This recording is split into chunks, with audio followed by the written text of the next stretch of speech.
लोग देख रहे हैं यहाँ पर, वो कौन कौन से कलर दिख रहे हैं आप लोगों को?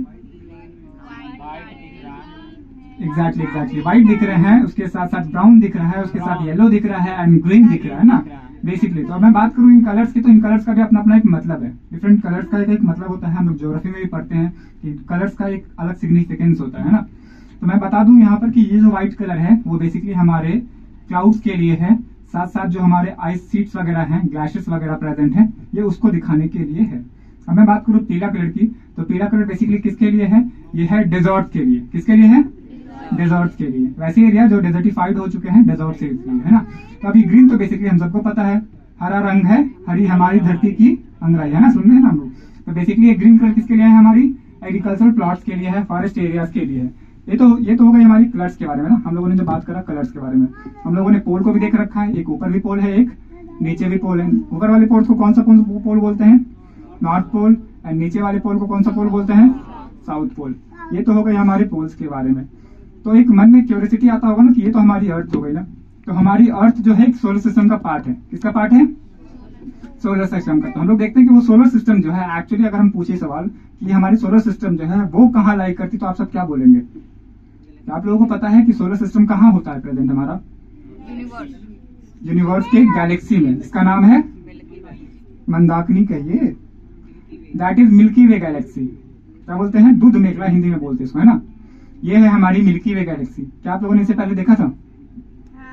हम लोगों ने हमेशा बुक में ही देखा था। इससे पहले कि मैं भी जब यहाँ आया था तो स्टार्टिंग में मैंने भी अपने बुक में ही देख रखा था। अब तो मेरी आदत हो गई यहाँ देखने की, है ना। तो क्या लगता है कि मिल्की वे गैलेक्सी जो आप लोग अपने सामने देख रहे हैं, क्या ये इस शेप में है? राउंड शेप में ही है? नहीं। तो कैसा शेप है? एक्चुअली ये है स्पाइरल शेप। कैसा है? हम लोगों ने मैक्सवेल कॉइल देखा है ना। मैक्सवेल कॉइल में देखते हैं कि वो अंदर से बाहर की ओर निकलती है। तो ये भी जो है वो कैसा है? अंदर से बाहर की ओर है। इसके खोज की मैं बात करूं तो इसकी खोज गैलीलियो साहब के द्वारा की गई थी। और ये इसके फॉर्मेशन की मैं बात करूं तो ऐसा माना जाता है कि इसका जो फॉर्मेशन है वो बिग बैंग थ्योरी के द्वारा हुआ है। तो बेसिकली आप यहाँ पर भी छोटे छोटे डॉट्स देख रहे हैं ना। वो डॉट्स मेरे को बताएंगे कि वो डॉट्स किसके लिए होगा? क्या बता रहा है ये डॉट्स? ये एक्चुअली करोड़ों ताराओं को क्या है? एक ग्रुप है, क्लस्टर है, ग्रुप है ना। तो यहाँ भी अलग अलग ताराओं का कलर दिख रहा है आप लोगों को, है ना। पीला कलर दिख रहा है, लाल दिख रहा है, ब्लू दिख रहा है, व्हाइट दिख रहा है ना। तो मैं बता दूं कि यहाँ भी कलर्स का अलग अलग अपना अपना मतलब है ना। अगर मैं सवाल पूछूं आप लोगों से कि कोई चीज अगर सबसे ज्यादा गर्म होगी तो उसका कलर कैसा होगा, तो आप लोगों के जवाब यही होंगे, क्या? रेड, है ना। लेकिन मैं आपको बता दूं कि यहाँ जो तारे सबसे ज्यादा गर्म होंगे उनका कलर कैसा होगा? ब्लू। एग्जैक्टली। किसका कलर होगा उसका? ब्लू होगा। तो जो सबसे ज्यादा ठंडे होंगे उनका कलर कैसा होगा? डेफिनेटली उनका कलर कैसा होना है? रेड। कैसा होना है? और वैसे तारे जिनका टेम्परेचर क्या हो? मॉडरेट हो, उनका कलर होगा येलो या फिर व्हाइट। ये तो हो गई हमारी कलर्स के बारे में ना। क्या आप सब एक सीधी रेखा देख रहे हैं? क्या मेरे को बताएंगे वहां क्या लिखी हुई है? क्या लिखी हुई है? अल्फा सेंटोरी लिखी हुई है। तो मेरे को बताएंगे कोई कि ये अल्फा सेंटोरी है क्या? एग्जैक्टली वहां ताराओं का ग्रुप है। अल्फा सेंटोरी एक्चुअली क्या है? ये 3 ताराओं का ग्रुप है। कितने दोस्तों का ग्रुप है ये? 3।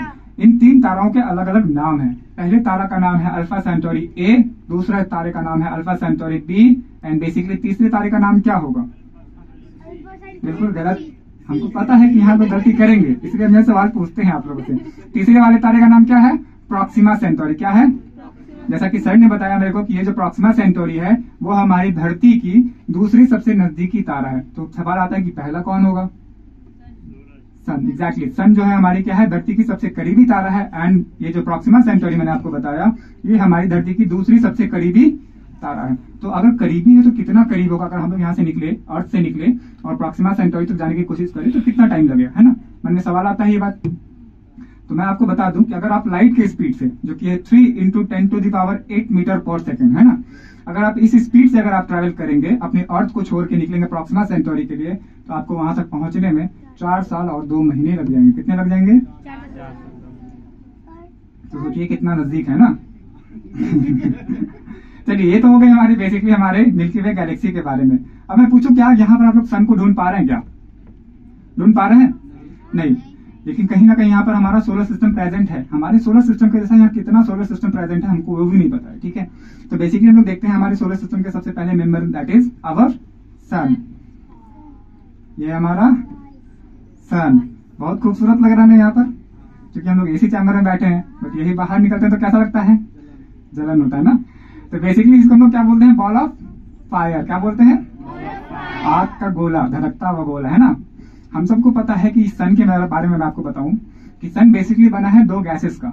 दो गैसेस कौन कौन है, एग्जैक्टली हाइड्रोजन एंड हीलियम। यही दो गैसेस आपस में जब रिएक्ट करते हैं ना, तो रिएक्शन का प्रोसेस को बोलते हैं न्यूक्लियर फिजन। क्या बोलते हैं, जिसके वजह से इतना ज्यादा एनॉर्मस अमाउंट ऑफ हीट वहां से रिलीज होती है। अब एक फिर से सवाल आता है, क्या लगता है कि सूर्य की रोशनी को धरती तक पहुंचने में कितना समय लगता है? 8 minute 20 second. Exactly 8 minutes and 20 seconds. ठीक है, तो ये डेटा है। ये तो हो गई हमारी सन को। लेकिन क्या लगता है, खुली आंखों से हम लोग सन को देख सकते हैं क्या? नहीं। कभी कोशिश किए हैं क्या हम लोग? बहुत बार कोशिश किए, लेकिन कभी देख नहीं पाए। लेकिन सूर्य ग्रहण के समय में हम लोग देखते हैं, है ना, एक माध्यम से देखते हैं, किसी चीज के माध्यम से, वो है चश्मा। चश्मा जो बेसिकली बना होता है वो किसका होता है, एक्सरे शीट का। वो जो चश्मा का ग्लासेस होता है वो बेसिकली किसका बना होता है, एक्सरे शीट का। तो चलिए देखते हैं सूर्य को एक्सरे शीट के माध्यम से कैसा दिखता है। ये है हमारी सन, एक्सरे शीट के माध्यम से ऐसा दिखती है। तो यहाँ सब एक धधकता हुआ स्ट्रक्चर देख रहे हैं ना आप सब, उनको बोलते हैं सोलर फ्लेयर्स बोलते हैं। क्या बोलते हैं, सूर्य की जो रोशनी हम तक पहुंचती है, एक्चुअली ये सोलर फ्लेयर्स जो दिख रहे हैं यही रोशनी हमारे तक पहुंचती है, जिसको पहुंचने में 8 मिनट 20 सेकंड लगते हैं हम लोग के अर्थ तक, है ना। ये तो हो गई हमारी सन की, सोलर सिस्टम के सबसे पहले मेंबर की। क्या लगता है कि आप सब एक्साइटेड हैं बाकी मेंबर्स को देखने के लिए? चलिए फिर देखते हैं, और आपको पहचानना भी होगा कि और जो मेंबर्स हैं वो कौन कौन से मेंबर हैं। चलिए इसको देखते हैं कि सन के सामने अगर आपने सारे प्लैनेट्स को रखा जाए तो कैसा दिखेगा। स्टार्टिंग से 4 छोटे छोटे प्लैनेट दिख रहे हैं, बाकी के बाद 4 बड़े बड़े प्लैनेट्स, है ना। तो स्टार्टिंग के जो 4 छोटे छोटे प्लैनेट्स हैं उनको बेसिकली हम लोग बोलते हैं इनर प्लैनेट्स, और जो बाहर प्लैनेट्स हैं उनको बोलते हैं आउटर प्लैनेट्स। जो 4 छोटे छोटे प्लैनेट्स हैं उनको हम लोग टेरेस्ट्रियल प्लैनेट्स के नाम से भी जानते हैं। बाकी के जो बाहर के 4 बड़े बड़े प्लैनेट्स हैं उनको लोग जोवियन प्लैनेट्स कहिए या गैसेस प्लैनेट के नाम से भी जानते हैं। अब एक एक करके सारे प्लैनेट्स को हम लोग देखते हैं इस ग्लोब पे। आप सब पहचानेंगे ये क्या है। आप लोगों ने बुक में देख रखा होगा बहुत बार, सब लोग। क्या है ये? सबका जवाब यही है, मून। क्या लगता है? मून। आप सब गलत हैं। ये क्या है? ये हमारे सोलर सिस्टम का सबसे पहला member, that is Budh, which is also known as Mercury.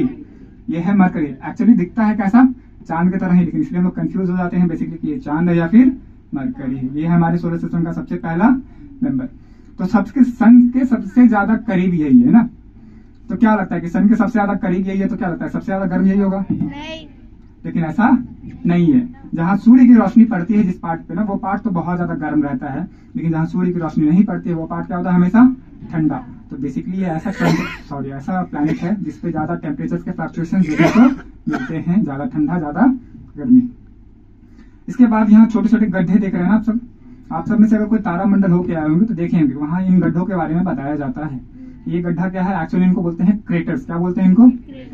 ये तब बनते हैं जब हमारे यूनिवर्स में जो ढेर सारे उल्का पिंड, जिसको हम लोग बोलते हैं एस्ट्रॉइड्स या मेटेराइट्स बोलते हैं ना, जब वो आकर के इसके सरफेस को टकराते हैं तो ऐसे ही छोटे छोटे गड्ढे दिखते हैं। लेकिन ये छोटे छोटे दिखते हैं हमको, बट एक्चुअली में ये बहुत बड़े हैं। इनके डायमीटर की मैं बात करूं तो वो तकरीबन 3 से 13 किलोमीटर लंबाई इसका डायमीटर होता है। ये तो हो गई हमारे बेसिकली इसके बारे में। इसके बाहर में कोई भी एक एटमॉस्फेरिक लेयर नहीं होता है, इसकी वजह से ऐसा टेम्परेचर इसमें होता है। ये तो हो गए हमारे सोलर सिस्टम के सबसे पहले मेंबर के बारे में। अब आप पहचानेंगे क्या है ये? इसमें मिक्स आंसर आ रहा है। कुछ लोग बोल रहे हैं Venus and second one is moon. Basically ये क्या है हमारा? मून है। क्या है ये? मून। हम सब अपने चांद को, जिसको हम लोग लगातार देखते हैं और उसको भी नहीं पहचान पा रहे, क्या है हमारी? चंद्रमा है, चंदा मामा है ना जिसको बोलते हैं, चंदा मामा। हम सब जो देखते हैं धरती से, चंदा मामा का कौन सा पार्ट दिखता है? ये ब्लैक वाला या व्हाइट वाला? सब लोग यही बोल रहे हैं। हाँ, चंदा को अगर कभी ध्यान से देखते हैं, हम लोग मून को कभी ध्यान से देखेंगे तो उसमें गड्ढा दिखता है ना, दिखता है ना। आपको बता दूं कि हम लोग जो देखते हैं धरती से वो हम लोग ब्लैक वाला पार्ट देखते हैं, व्हाइट वाला पार्ट हम लोग धरती से नहीं देख सकते। और ये ब्लैक वाले पार्ट के बारे में ऐसा कहा जाता है कि यहाँ बहुत गड्ढे हैं, यहाँ पर बहुत गड्ढे। तो इनको हम लोग बोलते हैं मारिया बोलते हैं। क्या बोलते हैं ब्लैक वाले पोर्शन को? तो धरती से जो विजिबल पार्ट होता है वो होता है हमारा मारिया। तो फिर ये व्हाइट वाला पोर्शन अगर आपको देखना हो तो ये इसके लिए कहाँ जाना होगा? अब बेसिकली अपने एटमॉस्फेयर को छोड़ के ऊपर जाइए तो फिर वहां से अपने चंद्रमा के इस पार्ट को देख सकते हैं। इसको क्या बोलते हैं? लूनर हाईलिम। क्या बोलते हैं? हाईलिम। यहाँ पर बहुत ऊंचे ऊंचे पहाड़ दिखाई देते हैं यहाँ पर। बेसिकली ये ब्लैक वाले पार्ट पे ही ये है हमारा सौरमंडल का दूसरा मेंबर, इसका नाम है वीनस। ये बहुत रेड हॉट है ना, बहुत ज्यादा रेड हॉट है। ये हमारे सोलर सिस्टम का सबसे ज्यादा गर्म प्लैनेट है। क्या है? गर्म प्लैनेट होने के पीछे रीजन क्या है? इसके बाहर में एक लेयर होता है, एटमॉस्फेयर का एक परत होती है जो बेसिकली बनाता है कार्बन डाइऑक्साइड का, जिसपे जब सूर्य की रोशनी पड़ती है ना तो वो क्या करता है, उसको अपने अंदर अवशोषित करके रख लेता है, जिसकी वजह से क्या होता है कि इसमें टेम्परेचर बहुत ज्यादा होता है। अब मैं बेसिकली बताऊं कि ये बेसिकली बना किसका होता है? ये बना होता है H2SO4 का, जिसको लोग क्या बोलते हैं? एग्जैक्टली सल्फ्यूरिक एसिड बोलते हैं। जब सूर्य की रोशनी सल्फ्यूरिक एसिड पे पड़ती है तो वो क्या करता है? ग्लो करता है। ये तो होगा ये हमारी वीनस के बारे में। आप सबको पता है कि वीनस को अगर हम लोग को देखना हो तो हम लोग को सूर्य ग्रहण से 2 घंटे पहले और सूर्य ग्रहण के 2 घंटे बाद देख सकते हैं इसको। ऐसे नॉर्मल टाइम में अगर हम लोग देखने की कोशिश करें इसको देख नहीं सकते, क्योंकि इतना ज्यादा इसमें सूर्य की रोशनी पड़ती है तो वहां से लाइट जितना ज्यादा ग्लो करता है जिसकी वजह से इसको विजिबल होना संभव नहीं होता। इसलिए जब जिसको देखना हो तो सूर्य ग्रहण से 2 घंटे पहले या सूर्य ग्रहण के 2 घंटे बाद ही इसको देखा जा सकता है। ये तो आप सबको पता होगा, है ना? इसके बारे में मैंने आपको बताया। अब मूव करते हैं नेक्स्ट स्लाइड पे। ये क्या है? हम लोगों ने ढेर सारा मिशन भेजा है ना। किस पे भेजा है? मिशन मंगल। एग्जैक्टली इधर जो रिसेंटली एक मूवी आई थी मिशन मंगल। आखिर मंगल पे ही क्यों भेजा जा रहा है और दूसरे प्लैनेट्स पे क्यों नहीं भेजा जाता है? एग्जैक्टली ये ऐसी प्लैनेट है जो कि हमारी धरती के जैसी है। धरती की जैसी है कहने का मतलब क्या है? हम लोग को बेसिकली धरती पे रहने के लिए क्या चाहिए? पानी तो चाहिए ही चाहिए, है ना? हवा चाहिए, खाना चाहिए, एटमॉस्फेयर। Exactly atmosphere. तो ये एक ऐसा प्लैनेट है जिसका साइज की मैं बात करूं तो तकरीबन वो धरती की जैसी ही, इसलिए इसको धरती की बहन भी कहा जाता है। Twin sister of earth, sorry अर्थ की ट्विन सिस्टर कहा जाता है इसको, है ना? बेसिकली ये जो है आप यहाँ पर देख पा रहे हैं ना कि एक स्ट्रक्चर आप सबको दिखेगा यहाँ पर। एक सेकेंड, ये इसके बारे में कहानी क्या है कि ये जो है एक ऐसी नदी है जो बहुत साल पहले सूख चुकी है। तो हम लोग इसको बिलीव नहीं करते कि ये नदी है, हम लोग कैसे बिलीव कर लेना। तो यहाँ पर मार्स पे एग्जिस्टेंस खोजा जा रहा है कि पानी जो है यहाँ पर जो भी फॉर्म में पानी प्रेजेंट है, क्या उसको हम लोग अपने यूज के लिए हम लोग यूज कर सकते हैं कि नहीं, उसी चीज के लिए देखिए क्या है यहाँ पर। ये जो है यहाँ पर क्या है? बर्फ के साथ है। इट मीन्स यहाँ पर पानी है।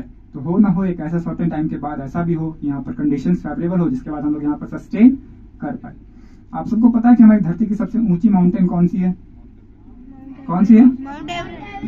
Mount Everest. ऊंचाई कितनी है इसकी? कितनी है? 8848।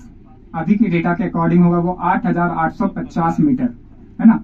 आप सबको जान के एक बात की हैरानी होगी कि हमारे मार्स पे भी क्या है? एक माउंटेन है जो हमारी धरती की कंपैरिजन, हमारी धरती पे जो माउंटेन है उसके कंपैरिजन में 2.5 से 3 गुने ज्यादा ऊंचा है। अगर मैं हाइट की